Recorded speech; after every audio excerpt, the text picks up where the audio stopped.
We're now ready to start looking at electricity markets. The first thing that I'd like to do is to look at the differences there are between electricity and other commodities. In my view, the main difference between electricity and other commodities is that electricity is inextricably linked with a physical delivery system. Now, you may argue that if I go and buy a sofa from a furniture store, to deliver this sofa, this furniture store will use a truck, and that this truck might break down. But the big difference between a truck and a power system, because the power system is a physical system that operates much faster than any market. And in this power system, the generation and the load must be balanced at all times. And if we fail to balance generation and load, or supply and demand, it's not just that my sofa will be sitting in a truck somewhere on a highway while the truck is broken down. The whole thing would collapse, and the economic consequences of this collapse would be enormous. So essentially, we have to keep the balance, not just between supply and demand in a market, but between load and generation in the physical system. And this demand must be maintained at almost any cost, because blackouts are incredibly costly. And we are probably not ready to really trust markets to make that happen. So we're not going to let physical balancing being taken care of by the markets.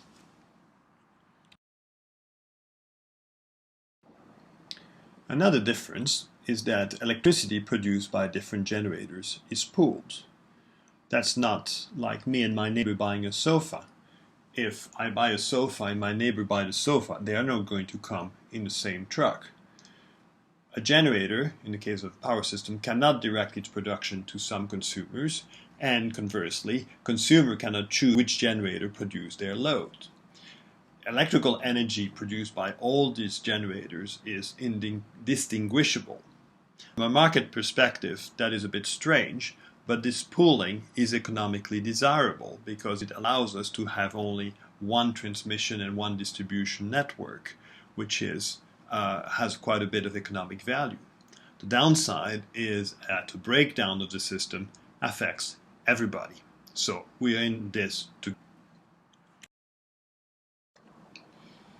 Another significant difference between electricity and other commodities is that demand for electricity exhibits predictable daily, weekly, and seasonal variations. Well, this is not that different from other commodities. For example, if you look at coffee, you could say that coffee consumption exhibits very predictable daily variations with peaks in the morning and just after lunch. But the difference is that while we can store coffee, it's hard to store electricity in large quantities in an economical manner. It really must be consumed when it is produced.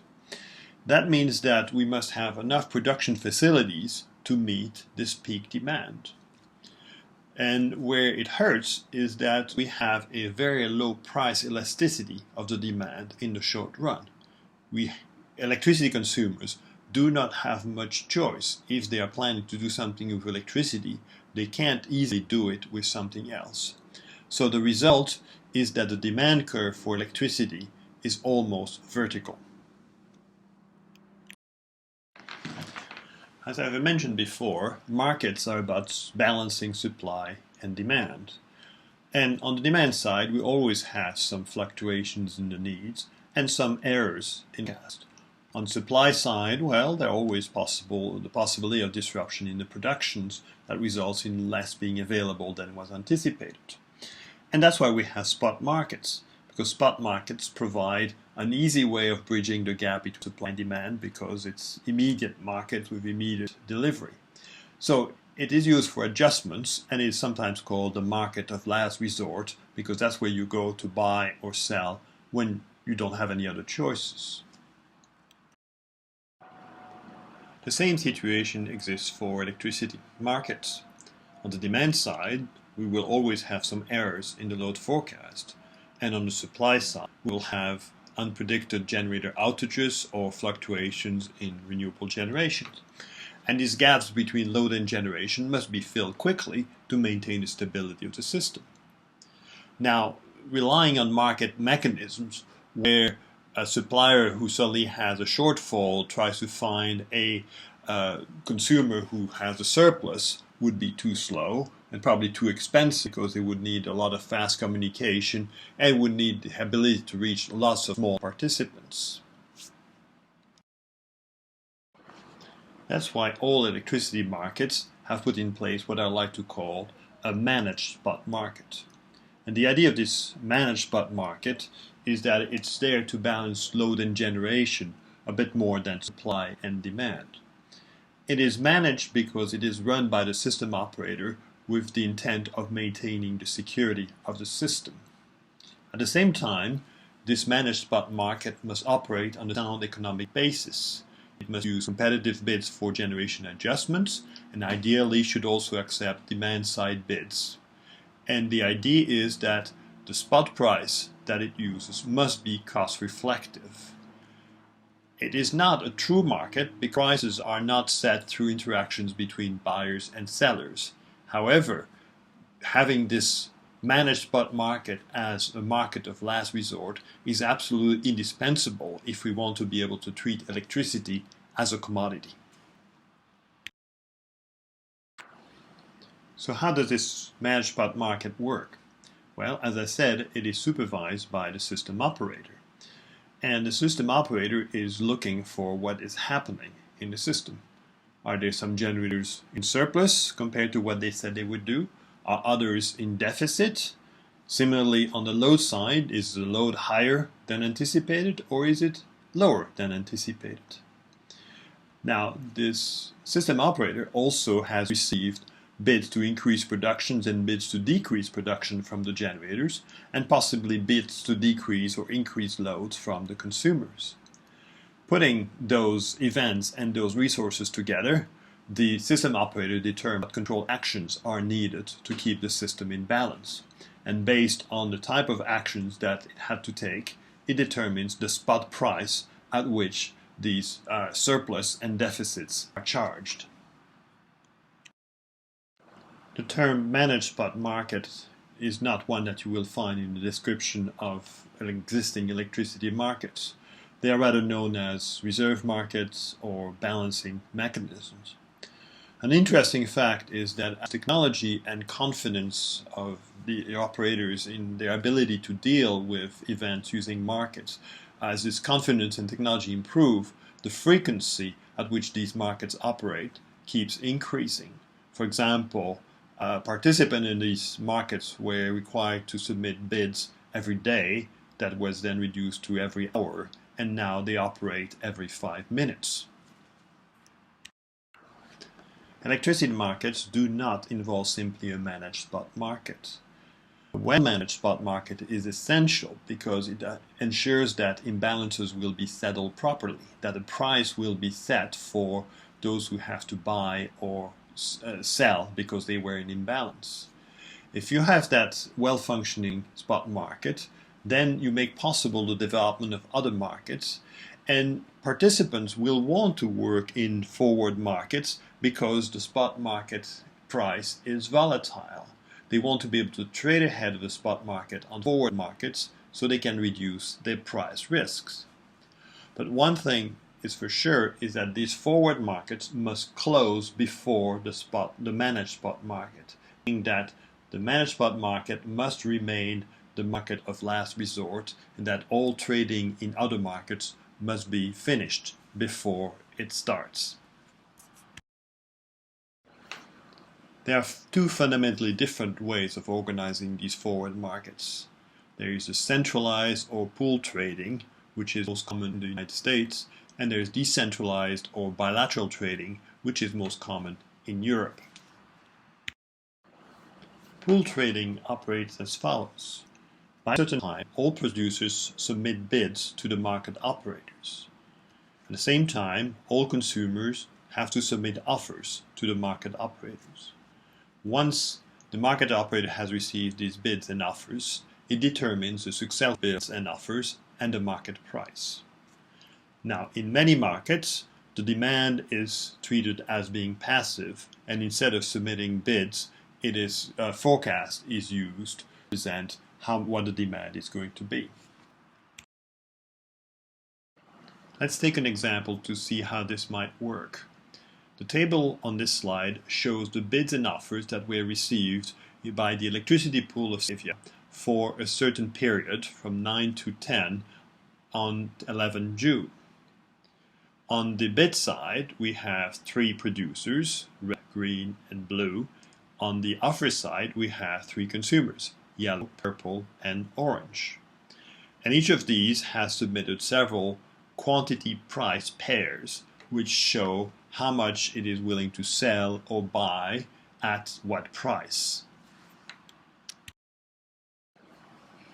Once it has received these bids and offers, the market operator stacks the pairs that it has received from the generators in increasing order of price, and the pairs it has received from the consumers in decreasing price order. So, for example, the lowest price from a generator is from red, which is offering to sell 200 megawatts for that hour at $12 per megawatt hour. The next one would be from blue, that offers to sell 100 megawatts at $13 per megawatt hour. On the demand side, orange is willing to pay up to $25 for 200 megawatts. And this is followed by yellow, who is willing to pay $23 for 1 megawatt, and so on. The intersection between this supply curve that the market operator has built and the demand curve that it has built determines the market price and the quantity traded. In this case, the market price is $16 per megawatt hour, and the quantity traded is 450 megawatt hours. All the bids below that were submitted at a price at or below the market price are considered accepted, and all the offers that were submitted at a price greater or equal to the market price are also accepted. This table summarizes the result for this trading period. The market price was set at $16 per megawatt hour, and 450 megawatt hours were traded. It also gives the result for each of the companies involved. Red produced 250 megawatt hours and will receive $4,000, that's 250 times 16.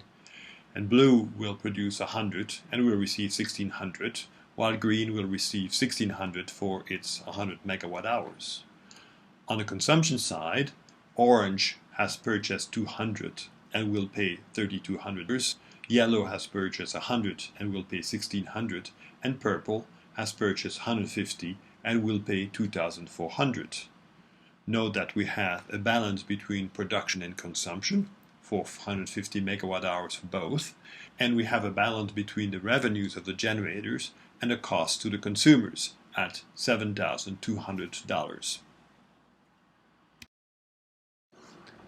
In the previous example, I considered just 1 hour, but there are good reasons for not treating each market period separately. Because, for example, as we saw when we were studying unit commitment, there are operating constraints on the generating units, such as the minimum up and down times and the ramp rates. There are also some savings that can be achieved through scheduling. For example, dealing with startup and no-load cost, making sure that those startup costs are amortized over a sufficiently long period to make it worthwhile to start big generating units that are efficient but have a significant startup cost. So the idea is that if we could use a unit commitment, we would be able to reduce the risk for the generators because we would reduce the uncertainty that they would face. They would not want their generators to be scheduled just for a few hours. We want to encourage them to start their large generating units if there's a good reason to do so. But to do this, we need to use a unit commitment. And the way we would use a unit commitment in an electricity market is not that different from the way it would be used by a vertically integrated utility. we would have a load forecast, and instead of using cost information from the generators, we would use some bids that they would provide. These forecasts and these bids are fed into the unit commitment program that determines a minimum cost schedule. And based on this minimum cost schedule, we would determine market prices for each of the hours. So how would generator bid in such a system? Well, the idea is that even if a generating company owns multiple generating units, each of these units would be bid separately. And for each of these units, the component of the bid would involve a piecewise linear marginal price curve, a startup price, and then some technical parameters about the unit. For example, minimum megawatt, maximum megawatt, minimum up and minimum downtime. Very much like the data that is used in unit commitment. The difference is that these bids do not have to reflect actual costs or actual parameters. Generators are allowed to play games, and we'll see later on when we study less than perfectly competitive markets what kind of things they might want to do. Conversely, it is allowed to bid very low just to make sure that you get in the schedule. So for example, if you are the owner of a nuclear generating unit and you just want to guarantee that your unit will be run consistently at a constant output, you just bid very low and you let somebody else set the market price. On the other side, we typically have a load forecast because a load is usually treated as a passive participant in the market. We are assuming that there is no demand response to prices, and the load is assumed to be constant over each hour of the scheduling horizon or each trading period of the scheduling horizon if this period is less than an hour. Using these bids and this load forecast, the unit commitment program then determines which units must be producing at what time. And this is what I have tried to show on this slide, where each color represents a different generating unit. For each trading period, we can then determine the marginal unit, which is the most expensive unit that was needed to meet the load during this period. The bid from the marginal unit at each trading period then sets the market clearing price for that period. And that market clearing price is called the system marginal price, or SMP.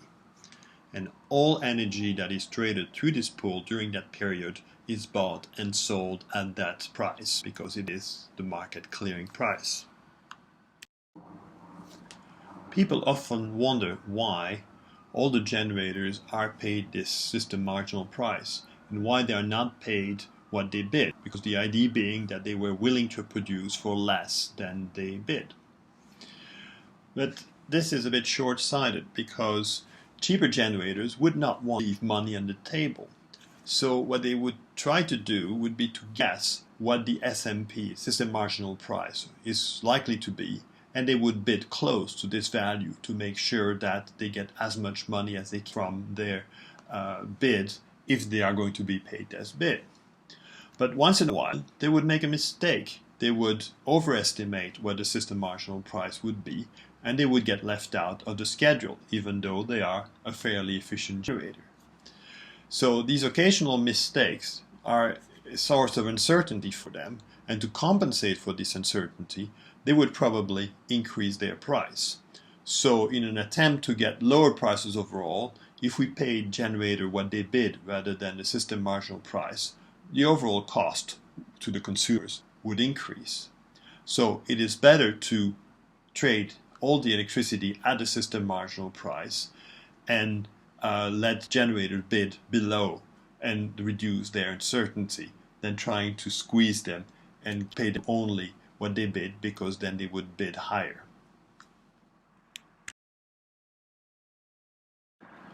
The other form of forward trading in the electricity market is bilateral trading. Bilateral trading is a classical form of trading which involves only two parties, a seller and a buyer. And the trade is a private arrangement between these two parties, where they negotiate the price and the quantity directly, and nobody else is involved in the decision. So there is no market operator that pulls together all the buyers and the sellers. Unlike pool trading, in bilateral trading there is no official price because we are dealing with private transactions between two parties. Occasionally, this trading is facilitated by brokers or electronic market operators, but those do not get involved in the actual transaction. And bilateral trading can take different forms depending on the time scale that we're talking about. So what are these different types of bilateral trading? Well, the first type is the customized long-term contract. And the idea of such a contract is that it can have very flexible terms that can be negotiated between the parties. And these contracts tend to have duration from several months to several years. The advantage of this customized long-term negotiated contract is that it's going to guarantee a fixed price over a long period. Disadvantages is that because they are negotiated, there's a cost associated with getting the lawyers involved, and that makes them quite expensive to set up. The transaction costs are set to be high. So this type of contract will be worthwhile if you are dealing with a large amount of energy. For example, if you have or planning to build a new large power plant and you want to ensure that you will be able to sell a significant portion of the output of this plant over several years. Or similarly, if you are a very large consumer or represent a large number of consumers and you want to ensure that you have enough energy to serve these consumers over a long period of time. The next type of bilateral trade is what's called the over-the-counter trade. That is used for smaller amounts of energy that are typically scheduled to be delivered according to standardized profiles. So for example, a certain amount of energy over the 8 peak hours of the day. The advantage of this standardization is that the transaction costs are much lower, and those contracts will typically be used to refine the trading position of generators and consumers as the time of delivery approaches. The third type of bilateral trading is the electronic-based trading. And in this form of trading, buyers and sellers enters bids and offers directly into a computerized marketplace like the ones you may have seen on movies about Wall Street. And that allows all the participants to observe the price and quantities that are offered. And this computerized trading automatically matches bids and offers. So if someone is willing to pay that the amount that the seller is asking for, well, the match is done automatically by the computer. But this can be done in a way where the participants remain anonymous. You only see the amounts and the prices that somebody else is willing to trade. You don't know who that somebody else is. And the market operator knows who is who and handles the settlements. In other words, it passes the money from the buyer to the seller. The advantages of this form of trading is that it's very fast, it's very cheap, and provides good information about the market. So when you need to do the fine refinement about your trading position to make sure that you have exactly the amount of energy that you will need or the amount of energy that you'll be producing, this is the way to do it.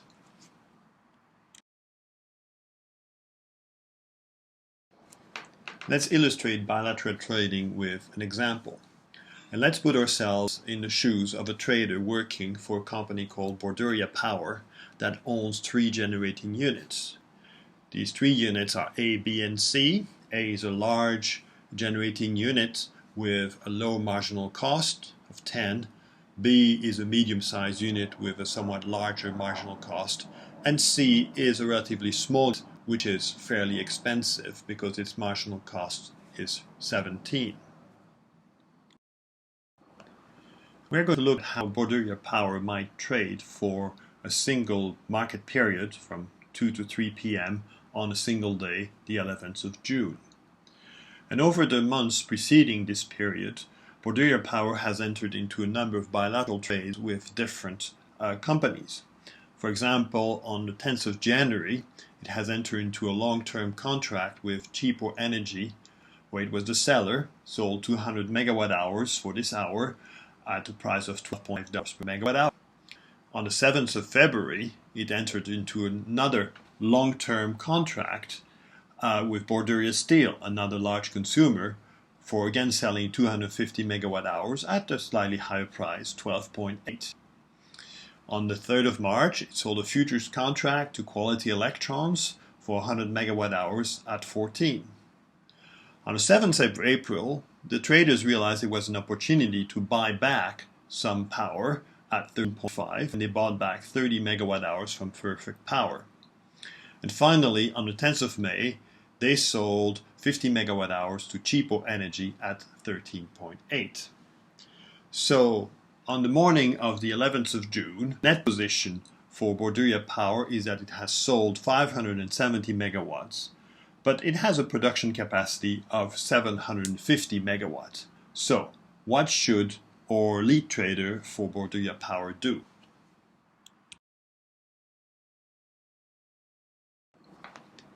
Well, our trader turns to her computer terminals and look at the pending offers and bids on the Borderia Power Exchange for that morning. And on her screen, she sees bids to sell energy and offers to buy energy. Now you will notice that there is a gap between the lowest bid to sell, 13.7, and the highest offer to buy at 13.5.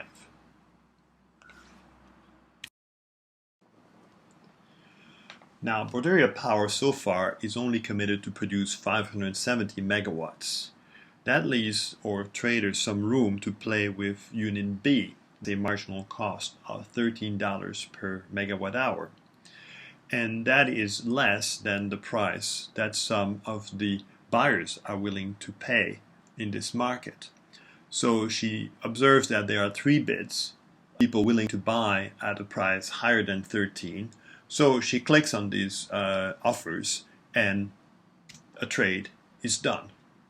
So the result is that she has sold another 60 megawatts, which is a net position of Borderia Power 630 megawatts for that trading period.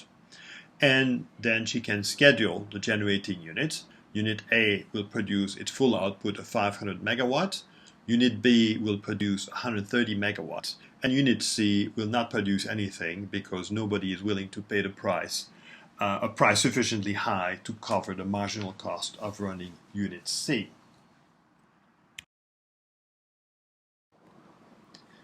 A bit later that morning, our trader receives a phone call from the operators of Unit B, and they tell her that they have some mechanical problem with the plant and that Unit B will only be able to generate 80 megawatt during that trading period. She has 3 options. She could decide to do nothing, and that would leave Borderia Power in imbalance, and that means that they would have to pay the spot price for the missing energy. They could also make up the deficit with Unit C, which hasn't been committed far, or they can see if they can still trade on the power exchange.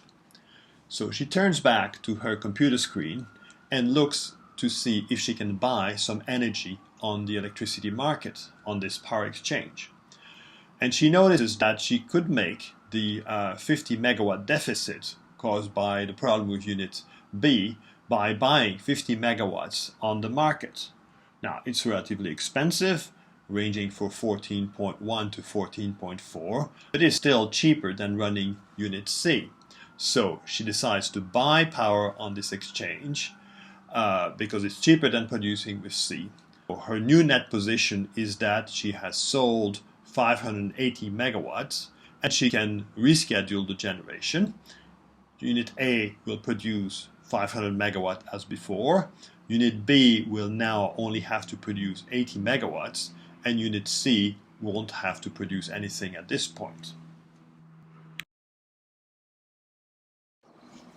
At this point, we could spend a bit of time comparing pool centralized trading with bilateral or decentralized trading. Pool trading is somewhat unusual because it's administered centrally and there aren't many commodities that are traded in this manner. Some people complain that the price that's in electricity pool is not transparent because it is set by a computer rather than by the interactions between human traders. An advantage of pool trading is that since it is done centrally, this facilitates the security functions, as we will discuss later. It also makes possible a central optimization where the startup and shutdown of the various units are scheduled centrally and can therefore be optimized. And pool electricity trading has some historical origins in the electricity industry because utilities had for a long time established pools that were operated on a non-competitive basis, but that gave them a place to start when they decided to go for pool-based competitive trading. On the other hand, bilateral trading is economically purer. It's a standard way of trading that economists like. The price is set by the parties, so people have a better feeling for where it is going, and it provides opportunities for hard bargaining between buyers and sellers. Disadvantage is that generator assumes some kind of scheduling risk of whether they get scheduled to produce or not. And some mechanism must be developed to coordinate the trading with the security function.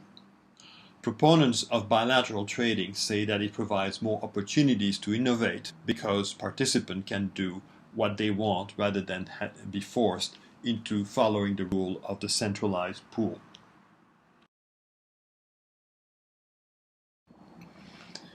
As I have mentioned before, the system operator runs a managed spot market to have the resources it needs to keep the system in balance. And all the market participants have the opportunity to take part in this managed spot market. And this includes Borderia Power. So our trader has to decide how she is going to bid in this managed spot market. So before we do that, we have to look at what the current position of Borderia Power is for this trading period that we considered. Unit A is scheduled to produce 500, which is its maximum output, and we also know that it has a marginal cost of $10 per megawatt hour. Unit B is scheduled to produce 80, which turns out to be its maximum under these conditions, because you remember that there's a mechanical problem with this generating unit. And Unit B's marginal cost is 13. Unit C is not scheduled to produce anything at this point, but its marginal cost is 17.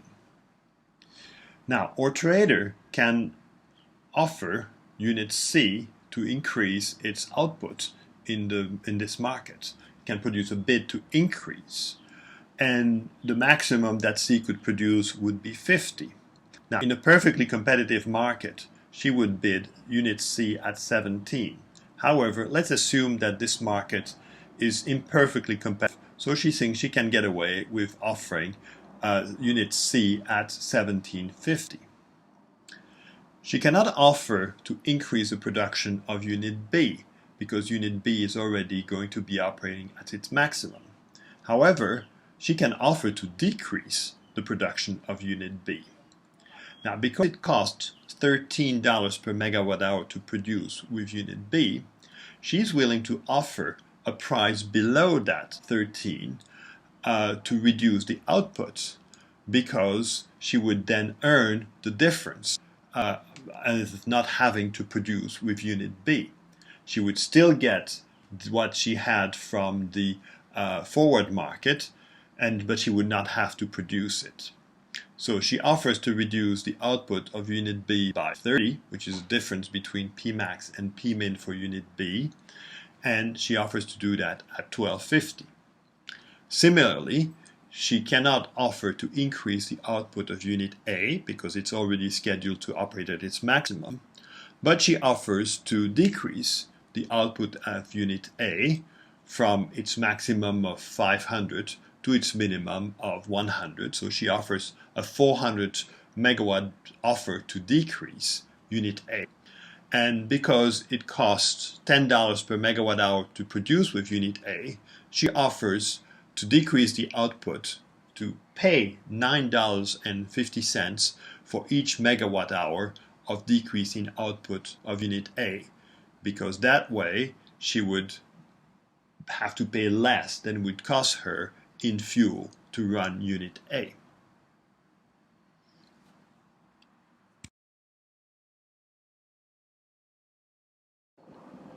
The last thing that we have to look at is the settlement process, which is the process of getting the money from the people who have bought energy to the people who have produced it. Now, in a pool trading or centralized trading system, the market operator will collect the money from the consumers and will pay for producers. And as we have said, all energy gets traded at the pool price. In a bilateral trading system, bilateral trades are settled directly by the parties as if they had been performed exactly. Now, if there are differences, if there are discrepancies, this is handled in the managed spot markets. If a participant has produced more or consumed less, is going to receive the spot price for what it produced more or less than what it had arranged in the forward markets. If it had produced less or consumed more, it will pay the spot price for the difference between what it consumed extra and what it said it was going to consume and purchase on the forward market. Similarly, a generator produced less will have to pay the difference, the spot price for the difference between what it's committed to provide in the forward market and what it actually produced on the day and the time of the trading. So let's go back to a Borderia power example to see how settlement might work. Remember, we're looking at one trading period on the 11th of June. And let's suppose that on that trading period, the spot price turned out to be $18.25 per megawatt hour. The bad news was that Unit B of Borderia Power had problems that they were worse than anticipated. And instead of producing the 80 megawatt hours that it was supposed to produce, it only produced 10 megawatt hours. Therefore, Borderia Power had a deficit of 70 megawatt hours for this hour. Now, on the other hand, Borderia Power had bid into the managed spot market, and 40 megawatts of the Borderia Power's bid for 50 megawatt at $17.50 per megawatt hour was called by the operator. The table on this slide summarizes how it turns out for Borderia Power. At the top of the slide, we have the future and forward trades it did 4 forward or future sales and 1 purchase. And for each of these, we see the amount in megawatt hour that it sold, the price that it got, and the corresponding revenue or expense in the case of the purchase. Then we have the trades that it did on the power exchange. Remember, she started by selling on the power exchange, so there was some revenue, and then after she got the news about Unit B, she purchased some of this power back to try to get back to a balanced position. As we said, unfortunately, they did not manage to have a balanced position, so she had to buy in the spot market to cover this imbalance. It was actually a forced buy imposed by the system operator, and that imbalance of 70 megawatt hours was settled at the spot price of 18.25. So that was an additional expense for this for Borderia Power. On the other hand, the 40 megawatts that Unit C produced for the imbalance for the managed spot market were paid at 18.25 so that was extra revenue from the managed spot market.